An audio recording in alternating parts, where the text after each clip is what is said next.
So now we have created our project and we've entered in our driver diagram, we want to enter in our measures.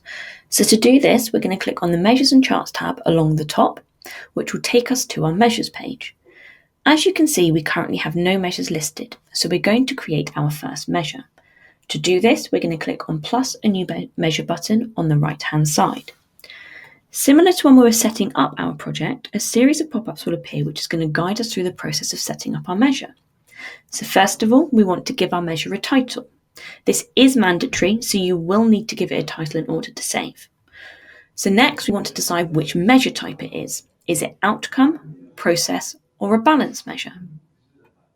We have these tooltips throughout the platform, so if you need help deciding which measure it is, please click on the I button where it will give you a definition of each different measure.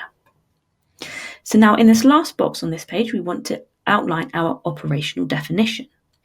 Now this should be as detailed as possible, and you want to be able to describe your measure in quantifiable terms and include what to measure and the steps to follow to measure it consistently.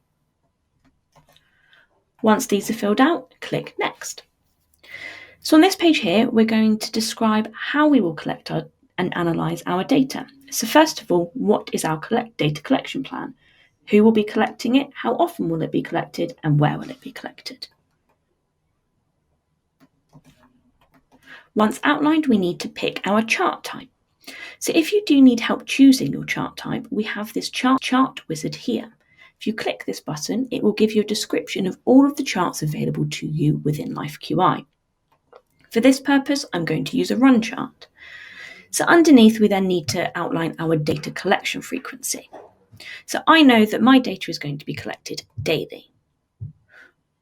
Once all these are filled out, click Next. So on this window here, this is where we can link any drivers to our measures. This isn't mandatory, but if this is related to a driver on your driver diagram, you can add that by pressing the plus link a driver button there, choosing which driver it is from the drop-down menu, and then clicking this plus button here. This driver will now be linked. Once this is complete, click Create Measure. This is now going to create our first measure, which will be shown on our Measures and Charts page.